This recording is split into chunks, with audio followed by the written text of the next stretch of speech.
Hello student, let's start the next questions of class 10 English medium subject science. Science के अगले question हम देखते हैं, एक्सप्लेन करते हैं। What is chloroplast. देखिए हमने क्लोरोफिल तो पढ़ा था, ठीक है ना। ग्रीन पिगमेंट होता है पत्तियों में, इन प्लांट में। अब देखते हैं कि क्लोरोप्लास्ट क्या होता है। देखिए पत्तियों के अंदर जो ग्रीन लीफ होती है विच ऑब्टेन क्लोरोफिल, उसमें क्लोरोफिल होता है। छोटे छोटे डॉट्स होते हैं उसमें, ठीक है, ग्रीन कलर के डॉट्स होते हैं और वही होता है क्लोरोप्लास्ट। नेक्स्ट क्वेश्चन, अगला क्वेश्चन, डिफाइन हेटेरोट्रॉपिक न्यूट्रिशन। देखिए हमने ऑटोट्रॉपिक न्यूट्रिशन पढ़ा है, ठीक है, जिसमें green plant make their own food, वो अपना खाना खुद बनाते हैं। लेकिन हेटेरोट्रॉपिक उसके अपोजिट है। Those organisms use a complex compound for their nutrition. कुछ ऐसे ऑर्गेनिज्म होते हैं जो अपने खाने के लिए कॉम्प्लेक्स कंपाउंड का यूज़ करते हैं न्यूट्रिशन के लिए। ये डिपेंड होते हैं, डिपेंड्स डायरेक्ट और indirect upon the plants and animals. और ये ऑर्गेनिज्म सीधे या फिर जिसको अपन डायरेक्ट और इनडायरेक्ट तरीके से कह सकते हैं कि ये दूसरे ऑर्गेनिज्म और प्लांट पर डिपेंड होते हैं। इनको कहा जाता है हेटेरोट्रॉपिक ऑर्गेनिज्म, और इस तरह के न्यूट्रिशंस को हेटेरोट्रॉपिक न्यूट्रिशंस कहा जाता है। अगला क्वेश्चन, इसके एग्जांपल देख सकते हैं। सॉरी, हम पहले एनिमल्स, ह्यूमन बींग्स, बैक्टीरिया, ठीक है, ये सब हेटेरोट्रॉपिक न्यूट्रिशंस के एग्जांपल है। नेक्स्ट क्वेश्चन का भी ईजी और इम्पोर्टेंट है। Right different between autotrophic nutritions and heterotrophic nutritions. दो कॉलम बनाए हमने यहाँ पर, दो टेबल बनाए। एक में लेफ्ट साइड में लिखेंगे ऑटोट्रॉपिक न्यूट्रिशन और राइट हैंड साइड में लिखेंगे हेटेरोट्रॉपिक न्यूट्रिशंस। पहला point, food is obtain from inorganic components. Inorganic component से ये अपना न्यूट्रिशन बनाते हैं, प्राप्त करते हैं, है ना, जैसे कार्बन डाइऑक्साइड, वाटर, ये सब इनऑर्गेनिक है। Food is obtain from organic compounds, ये ऑर्गेनिक कंपाउंड से अपना न्यूट्रिशंस प्राप्त करते हैं, जैसे कार्बोहाइड्रेट, फैट्स, ठीक है। Next, second, chlorophyll and sunlight are required. Autotrophic nutrition में ये दोनों चीज़ें रिक्वायर्ड्स होती है, इंपॉर्टेंट्स होती है। इसके बिना वो अपना जो फूड मटेरियल्स है वो नहीं प्रोड्यूस कर पाएंगे। इसमें क्लोरोफिल और जो सनलाइट होता है वो रिक्वायर्ड नहीं होता। Third points, photosynthesis process occur in this nutrition. देखिए जो फोटोसिंथेसिस प्रोसेस होती है वो इस न्यूट्रिशंस, ऑटोट्रॉपिक न्यूट्रिशन में पाई जाती है। इसमें फोटोसिंथेसिस प्रोसेस डज नॉट ऑक्यूर्स, यहाँ नहीं पाई जाती है इस तरह के न्यूट्रिशन में। This nutrition found in all green plant and bacteria.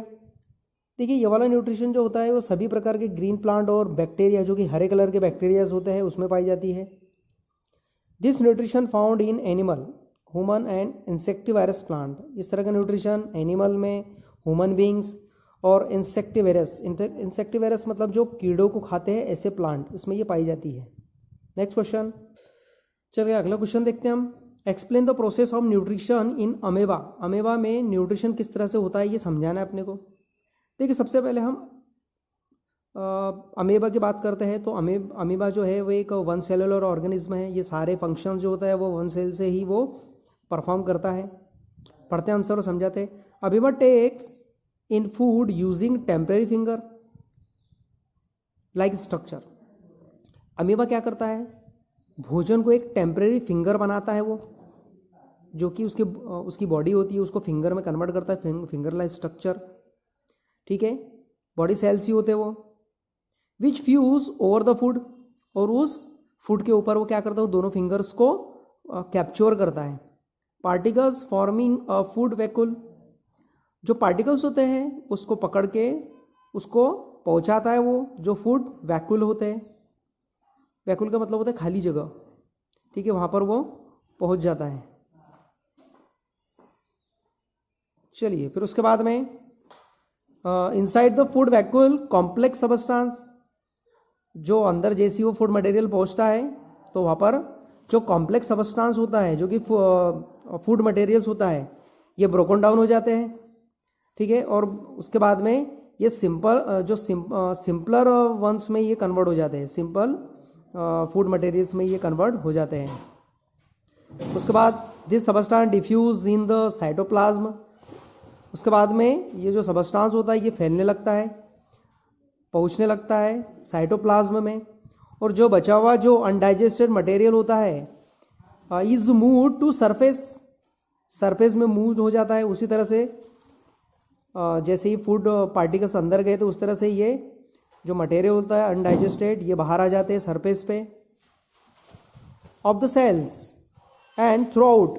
Sales इसको बाहर लेकर आते हैं और बाहर निकालने के बाद में इसको बाहर की ओर उसको फेंक देते हैं। तो इस तरह से ये फूड मटेरियल्स को कैप्चर करता है, उसका डाइजेशंस करता है और अनडाइजेस्टेड मटेरियल्स को बाहर करता है। हम इसका स्ट्रक्चर देखते हैं। अमीबा का स्ट्रक्चर न्यूक्लियस है।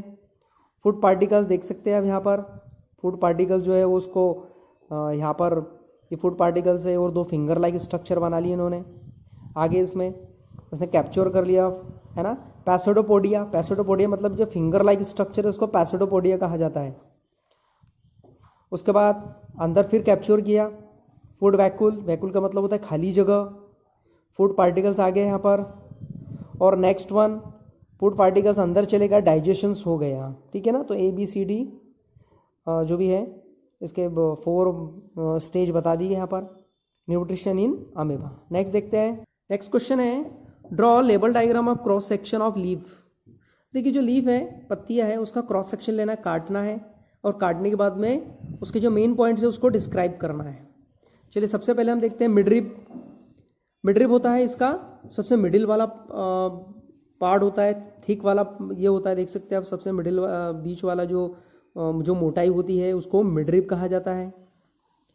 फिर है लेमिना, दूसरा जो सरफेस वाला पत्ती वाला जो भाग होता है सरफेस उसको लेमिना या फिर लीफ ब्लेड कहते हैं। वैन तो सबको मालूम ही है ना, जो कि वाहिकाएं होती है जो भी मटेरियल्स वगैरह ये लेकर जाती है ना। हमारे इसमें हमने आर्टरीज और वेन पढ़ा है, ये उसी तरह का वेन से ले जाने वाला इंपॉर्टेंट्स।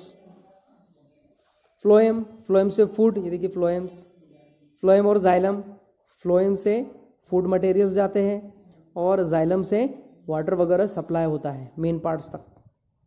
उसके बाद में वेस्कुलर बंडल है ना। वेस्कुलर का मतलब ये भी वाहिकाएं होती है ले जाने वाले इंपॉर्टेंट पार्टिकल्स को लाने और ले जाने वाले बंडल्स के रूप में होते हैं, बंच के रूप में ये होते हैं, ठीक है। अब इसका इंटरनल भाग देखते हैं हम। इंटरनल भाग में सबसे पहले क्लोरोप्लास्ट, छोटे छोटे डॉट्स होते हैं लीफ के अंदर जिसमें क्लोरोफिल भरा होता है। एयर स्पेस, खाली जगह होती है इसमें, एयर स्पेस देख सकते हैं यहाँ पर बुक में दिया है डायग्राम। गार्ड सेल देख सकते हैं जो कि लीफ की सुरक्षा करता है, ठीक है ना। उसके बाद में वैक्सी कुटिकल, वैक्सी मतलब मोम है ना, मोम के छोटे छोटे छल्ले टाइप होते हैं उसमें, स्पंजी टाइप। उसके बाद में ये अपर एपिडर्माइज, अपर मतलब ऊपर, एपिडर्माइज मतलब चर्म त्वचा बोल सकते हैं अपन। और लोअर एपिडर्माइज, लोअर मतलब निचला, और एपिडर्माइज मतलब त्वचा जो स्किन होती है उसको कहते हैं, ठीक है। और नीचे हम लिख देंगे the cross sections of leaf. तो इस तरह से आप इसको डायग्राम को एक्सप्लेन किया गया, आप इसको बुक से समझने की कोशिश करेंगे और लिखेंगे। नेक्स्ट वीडियो आपको अगले क्वेश्चंस के नेक्स्ट क्वेश्चन आपको अगले वीडियो में सेंड कर दिए जाएंगे। Okay, thank you.